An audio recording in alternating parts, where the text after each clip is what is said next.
어제 저녁에 시간이 쫓겨서 못하고 넘어온 부분들을 이 시간에 다시 채우겠습니다. 자, 11번입니다. 변호인의 조력을 받을 권리 12조 4항입니다.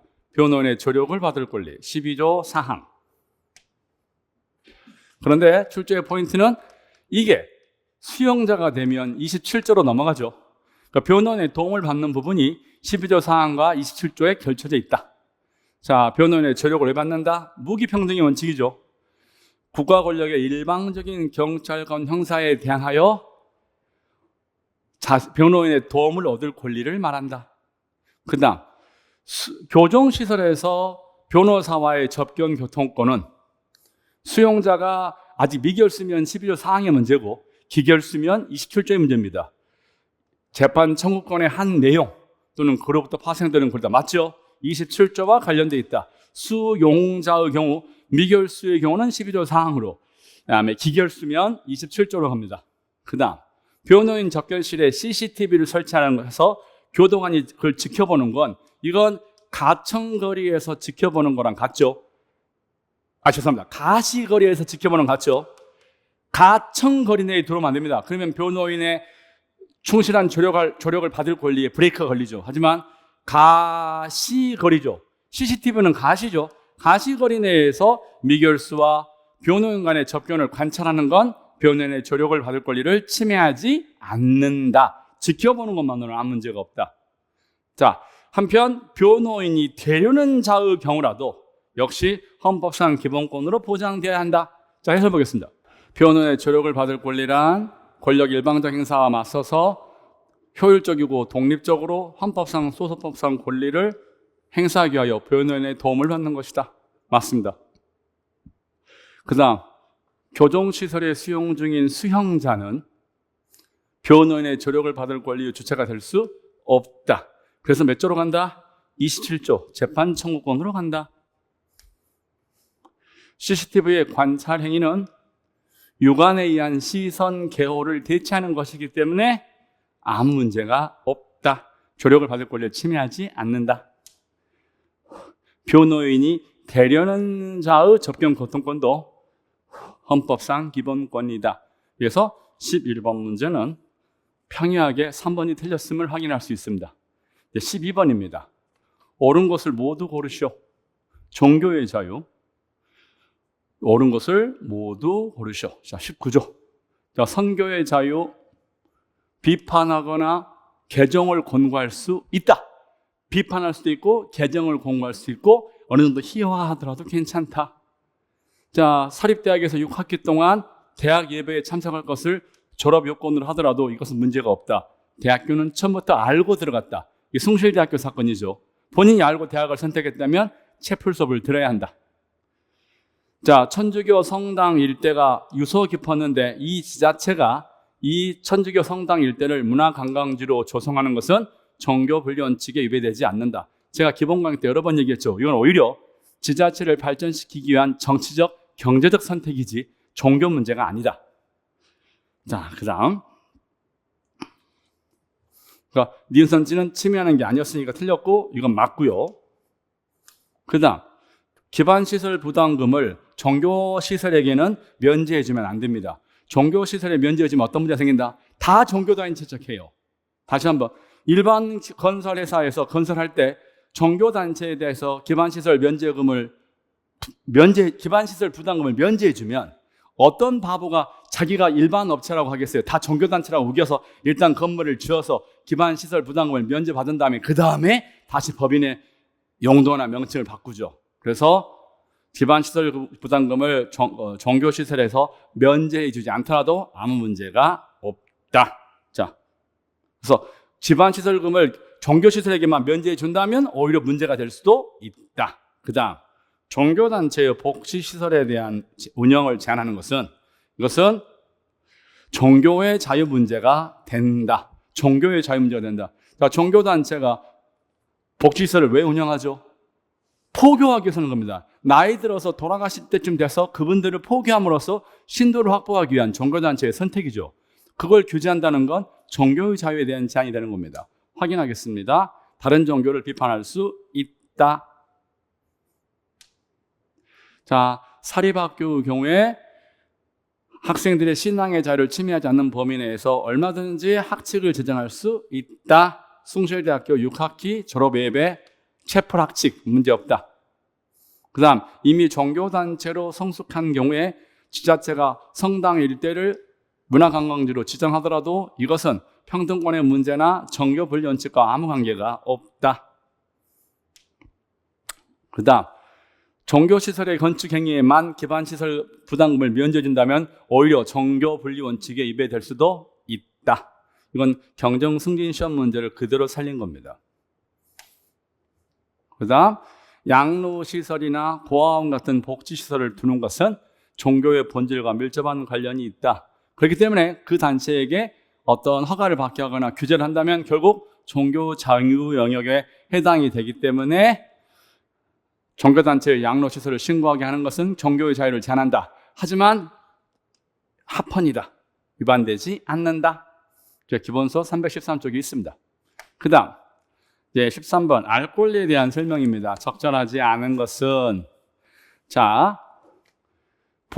국가나 지자체가 보관하고 있는 문서에 대해서 이해관계가 있는 국민이 보여달라고 하면 보여줘야죠. 안 보여준다면 알 권리를 침해합니다. 군사기밀의 범위는 실질적인 군사기밀로 좁게 해석해야 됩니다. 좁게 봐야 된다. 좁게. 실질 가치를 지닌 것으로 인정되는 경우에 하나여 적용된다고 하면 그렇다면 헌법이 위반되지 않는다. 군사기밀 실질적 비밀 가치가 있을 때 군사기밀로 본다. 한정 합헌.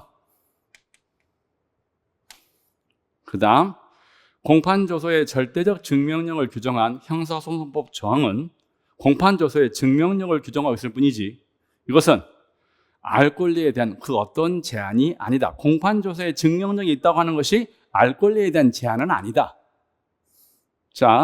알 권리에 어떤 제한이 있다고 보기 어렵다. 공판조서의 증명력을 인정하는 것은 알 권리랑 아무 관계가 없다. 그 다음 교원단체나 노동조합에 해당 교원이 가입했는지 가입하지 않았는지에 대해서 정보는 이건 민감정보입니다. 정치적 상향에 관한 것, 노조 가입 여부에 대한 정보는 민감정보. 그 민감정보 공개를 제한하고 있는 것은 학부모 입장에서는 그걸 보고 싶은데 못 보기 때문에 학부모들의 알 권리를 제한하는 부분은 분명히 있죠. 하지만 교원 노조 입장에서는 자기의 개인정보를 보호하고 싶은 욕심, 그 다음 학부모들은 그걸 알고 싶은 마음, 둘 사이에 갈등이 빚어질 수밖에 없는 상황에서 현행 조항은 학부모들의 알 권리를 제한하지만 공개하지 않는 것은 제한하지만 침해하지는 않는다. 역시 제 책 330쪽이 있습니다. 14번 집회의 자유. 적절하지 않은 것은 집회의 자유는 정치적 영역에서 소수 집단에게 부여되는 기본권입니다. 소수 집단이 누리는 겁니다. 그 다음 국가 원수를 경호하기 위해서 지정된 공호구역 안에서 삼보일배 행진을 제지하는 것은 집회의 자유를 침해하지 않는다. 경호를 위한 목적에서의 삼보일배 제한은 합리적이고 합법적인 제한이다. 삼보일배 제한은 합헌이다. 그 다음 집회 장소는 매우 중요하기 때문에 집회 장소를 집회의 목적과 하등의 관계도 없는 엉뚱한 곳에서 허용하지면 서울시청, 서울시에 대해서 집회하는데 집회를 한라산 꼭대기에 하러 간다면 그건 아무 의미가 없는 거죠. 집회 장소는 집회의 자유와 밀접한 관련이 있습니다. 집회 장소 선택은 집회의 자유의 실질적인 부분이다. 그 다음 경찰이 5개 집회 시에 대해서 촬영하는 것은 제가 기본 강의 때 S22 들고 경찰관들 찍는 문제에 대해서 문제가 있지만 문제가 없다고 여러 번 강조했습니다. 5개 집회 참가자들의 기본권 제한을 최소화해야 한다. 왜? 사진을 찍음으로써 사람들이 위축되니까. 경찰관의 촬영 행위는 인격권과 개인정보 자기결정권과 집회의 자유 등을 제한하는 것이기 때문에 필요 최소에 그쳐야 한다. 현재의 촬영 행위는 문제가 많지만 문제가 없다. 위원이 5명이지만 6명이 되지 않아서 문제가 없다. 이건 제 기본서에도 있고 실제 5급 공채 시험 문제 18번에 3번 선택지를 그대로 활용한 겁니다. 문제가 자꾸 기출문제 보시면 알겠지만 자꾸 활용되니까 기출문제는 당연히 공부하셔야 되고 플러스 알파로 학습을 확장하는 노력을 하셔야 됩니다. 그리고 집회 장소 선택은 매우 실질적인 부분으로 중요하다. 역시 제 책에 다 있습니다. 자, 15번. 예술의 자유. 학문과 예술의 자유 22조. 좀처럼 나오지 않는 부분이 출제됐습니다. 변방 문제. 자, 음반 제작자도 기본권을 누린다. 음반 제작자도 기본권을 누린다. 하지만 일정한 시설을 요구하는 것은 문제가 없다. 물론 이 시설이 자기 소유여야 한다는 문제가 있지만 음반 제작자에게 시설을 요구하는 것은 문제가 없다. 자, 음반 제작자에게 기본적인 시설을 갖추게 하는 것은 아무 문제가 없다. 다만 한정이 있는 이유는 꼭 자기 시설이 한다면 그건 문제가 있을 수 있지만 그게 아니라면 아무 문제가 없다. 그 다음, 극장은 공정에게 표현하는 장소이다. 자유로운 극장 운영은 표현의 자유와 예술의 자유와 밀접한 관련이 있다. 그 다음, 문신시술은 예술의 자유 혹은 표현의 자유 영역에 포함될 수도 있다. 문신은 자신의 미적 감상을 문신을 통해서 표현하는 거기 때문에 예술 및 표현이 된다. 될 수 있다. 그러나 이때 문신시술업이라는 직업의 자유에 대한 제한을 매기로 해서 문제가 되기 때문에 심판 대상, 즉 직업의 자유에 대해서 다투는 이상 별도로 예술의 자유와 표현의 자유 여부에 대해서는 판단하지 않는다. 조심하셔야 됩니다. 문신시설 금지가 예술의 자유와 표현의 자유와 관련이 없는 건 아닌데 우리 헌법재판소는 별도로 판단하지 않는다. 왜? 가장 밀접한 기본권 부분을 먼저 판단하고 이걸 굳이 판단하지 않겠다라고 한 겁니다. 그래서 많은 학생들이 헷갈릴 수 있었는데 관련될 수는 있지만 해당될 수는 있지만 판단하지 않는다. 자, 22조 2항 자가자가. 제가 여러분 자가의 권리는 법률로서 보호한다. 이것은 문화 국가의 실현성을 위한 것이다. 맞습니다. 자, 16번 국가 배상 청구권 29조. 해당 적절한 것은 자, 국가 또는 지방자치단체의 손해배상 책임에 관하여 이 법의 규정에 의한 것을 제하고는 민법의 규정에 의한다. 그래서 소멸시에 관한 별도의 규정을 두지 않고 민법을 적용하게 하더라도 이것은 침해한 것이 아니다. 모든 조항을 다 침해한 것은 아니다. 그러니까 틀렸죠. 모든 조항을 다 규제 않고 어차피 국가배상 역시 넓은 의미의 민사적인 손해배상의 연장선상이 있기 때문에 규정을 민법에서 끌어오더라도 문제가 없다. 그 다음 공무원이 직무집행을 했을 때 근거가 되는 법률이 설령 나중에 무효가 되더라도 위헌으로 위법하게 되더라도 그 과정에서 공무원의 고의과실이 확연하게 드러나지 않는 한 기존의 법률에 근거하여 공무원이 어떤 일을 했다면 그것은 국가배상으로 가서는 안 된다라는 겁니다. 그렇죠? 설령 사후적으로 해당 법률이 위헌 결정을 받았더라도 그 공무원은 그 당시 그 법률이 위헌인지 합헌인지 판단할 만한 자질과 역량이 없죠. 그냥 공무원은 주어진 대로 일하는 겁니다. 주어진 법률에 기초해서 행위를 했는데 나중에 그 법률이 설령 위헌이 됐다 하더라도 그 공무원한테 그것에 대한 책임을 물어서는 안 되죠. 그래서 국가배상법상 과실 책임을 인정하고 있는 이 조항은 합헌이다. 그래서 설령 나중에 문제가 됐더라도 그걸 가지고 시비를 걸어서는 안 된다. 자, 형벌에 관한 법령이 헌법재판소의 위헌 결정으로 소급하여 효력을 상실하였거나 법원에서 위헌 무효로 선언된 경우 그 법령이 선언되기 전에 그 법령에 기초하여 수사가 개시되어 공소가 제기되고 유죄 판결이 선고되었더라도 해당 관련 공무원들에게 고의 또는 과실에 의한 불법 행위에 해당한다고 볼 수는 없다. 그렇지 않으면 여러분 모든 경찰 공무원들 다 혼나죠. 어떻게 불안해서 합니까? 내가 하고 있는 경찰관 직무집행법이 항상 합하니까라고 어떻게 확신을 가져요? 경찰관을 보호하기 위한 조항입니다. 자, 3번 선택지. 자, 국가배상법에서 고의과실을 규정하고 있다. 이것은 행사 및 존속을 제한하고 그 다음에 내용을 형성하고 있는 것이다. 현재 국가배상법이 고의 또는 과실을 요구해서 무과실 책임을 인정하지 않더라도 이것은 아무 문제가 없다. 이 법자가 고의와 과실을 요구하고 있죠. 설령 추세가 점점 객관화 또는 과실 추정 같은 논리를 통해 피해자에 대한 구제의 폭이 확장되는 건 맞다. 하지만 현재 우리 입법자가 성립 요건으로 고의와 과실을 규정하고 있고 별도로 무과실 책임을 인정하지 않다고 해서 이것이 국가배상 청구권을 침해한다고 말하지는 않는다. 즉 헌법재판소는 이미 국가배상 청구권을 침해하지 않는다고 판결을 했고 이제 사상스럽게 판례를 변경해야 될 그 어떤 사정도 없다. 그러므로 우리는 계속하여 고의과실을 요구하고 무과실 책임을 규정하지 않고 있는 국가배상법은 아무 문제가 없다. 자, 성립요건상 아무 문제가 없다. 자, 3번 선택지는 침해하는 게 아니라 아무 문제가 없다. 그 다음 특수임무 수행자, 특수임무.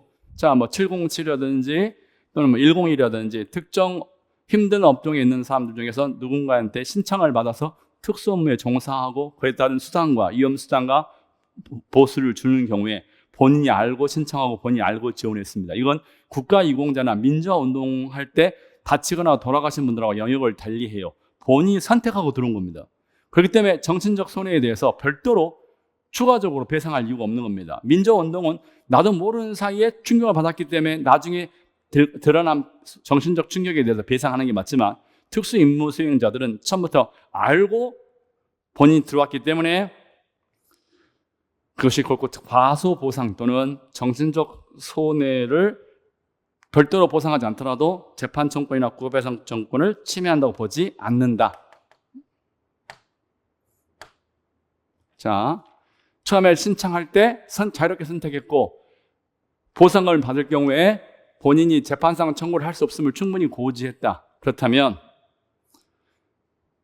이 법률이 과잉금지 원칙을 위반했다고 보지 않는다.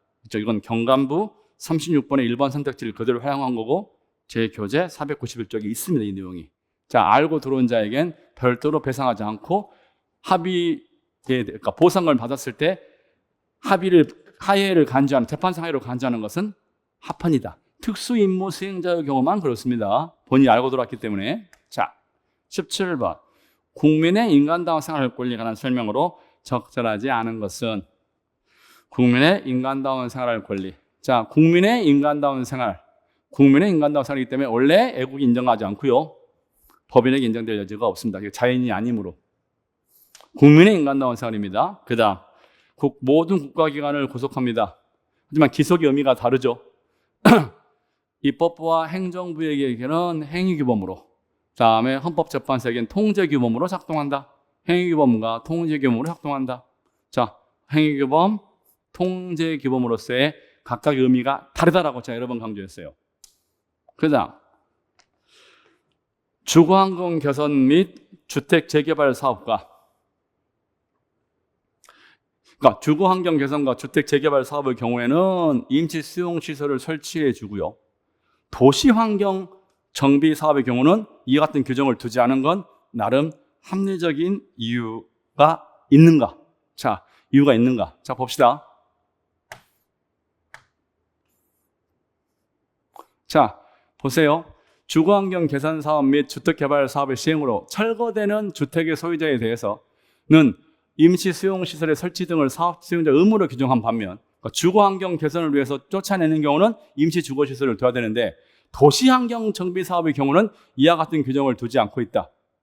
이것은 국가에 대하여 최소한의 물질적인 생활을 요구할 수 있음을 내용으로 하는 인간다운 생활할 권리하고는 아무 관련이 없고 또 이 조항 때문에 거주지를 이전해야 되는 것은 아니므로 거주진의 자유와도 관련이 없다. 다만 주거환경 정비와 도시환경 정비는 성격 자체가 다르기 때문에 둘 사이는 합리적인 차이가 있는 거고 그것은 평등원칙 위반되지 않는다. 자, 다시 한번 인간다운 생활 권리랑 관련이 없고 거주진과도 관련이 없다. 평등원칙에 위반되지 않는다.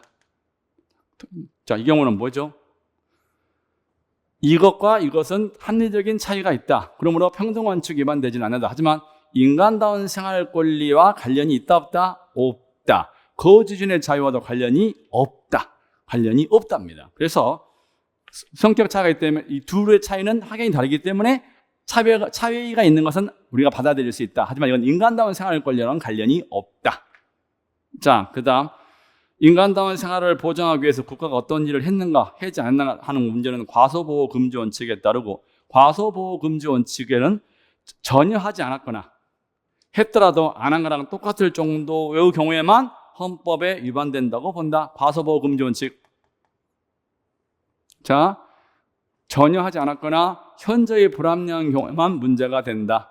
이건 이미 1차 시험에 나왔던 문제가 또 리바이벌 됐고요. 그 다음 제 기본서 554쪽에 되어 있습니다. 자, 4번 선택지가 좀 어려울 수 있었는데 인간다운 생활과는 아무 관계가 없다. 거주증과도 관계가 없다. 이것은 평등 원칙에 위반되지 않고 합리적인 차별이다. 그 다음 18번. 적절하지 않은 것은? 자, 근로의 권리입니다. 32조. 자, 헌법 32조, 33조는 근로조건 개선과 근로자들의 사회적 지위 향상을 도모하기 위한 것이다. 자, 자유권적 성격도 있지만 사회적 기본권의 성격이 훨씬 강하다.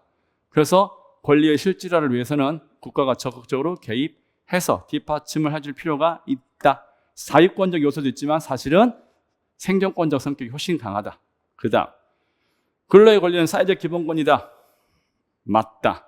하지만 직접 일자리를 청구하거나 일자리에 가늠하는 생계비의 지급을 청구하거나 또는 직접적인 직장 존속 청구권이 도출되는 것은 아니다. 자, 직접적인 직장 존속 청구권도 없고, 그다음 일자리를 직접 요구할 수도 없고, 그러니까 일할 수 있는 기회와 환경을 요구하는 것이지 직접 일자리, 자기 직장 존속을 요구하는 것은 아니고 거기에 해당되는 돈을 요구하는 것도 아닙니다. 오케이? 자, 최저임금 계산을 함에 있어서 최저임금을 계산함에 있어서 입법 재량이 있고 그것이 매월 1회 이상 정기적으로 지급되는 상여금과 복리후생비의 일부를 계산하는 방식을 택했다더라도 그것은 근로자들의 근로의 권리를 침해하지 않는다. 그러니까 넓은 의미의 재량이 있기 때문에 어떤 부분을 넣고 어떻게 넣고 얼마나 넣을 것인가 하는 부분은 그러니까 산입조항과 부칙조항이 입법 재량의 범위를 현저하게 일탈한 것은 아니다. 그러니까 최저임금 산입 범위에 관한 규정은 입법자에게 넓은 재량이 있기 때문에 본질적인 부분을 건드는 게 아니라면 헌법에서 문제되지 않는다. 그 다음, 자, 일주일에 15시간이 안 되신 분들, 이른바 초단시간 근무자죠. 초단시간 근무자에 대해서 퇴직금 부분을 보호하지 않는 것은 헌법에 위반되지 않는다. 초단시간 근로자죠. 일주일에 15시간이면요. 하루에 2시간, 3시간씩 근무하시는 분들입니다. 자, 진정한 의미의 알바들이죠. 자, 초단시간 근로자에 대해서 퇴직급여를 제외하고 있는 것은 합헌이다. 현실적으로 이렇게 퇴직급 본질 제도에 이걸 빼더라도 그게 심각하게 문제가 되고 본질적인 것을 침해하는 부분은 아니다. 이렇게 해서 어제 촬영을 하면서 빠졌던 부분에 대해서 제가 간략하게 설명을 했습니다. 그럼 첨부 파일로 좋아서 이제 자세한 해설지가 올라갈 겁니다. 이건 약간 약식으로 한 거고요. 해설지를 꼭 읽어보시고 그러니까 가벼운 해설이기 때문에 빠르게 지나간 부분에 대해서 해설지를 꼼꼼하게 읽으시면서 확인해 보시기 바랍니다. 이번에 온라에듀에서는 의외로 성적이 정말 잘 나왔습니다. 많은 학생들이 만점부터 불과 한두 개밖에 안 틀리는 좋은 성과를 냈습니다. 저 임재경, 경찰학부 임재경을 믿고 따라오시면 다음번 시험에서도 만점 혹은 한두 개의 실수만 하는 그런 고득점을 약속하겠습니다. 경찰헌법은 임재경입니다.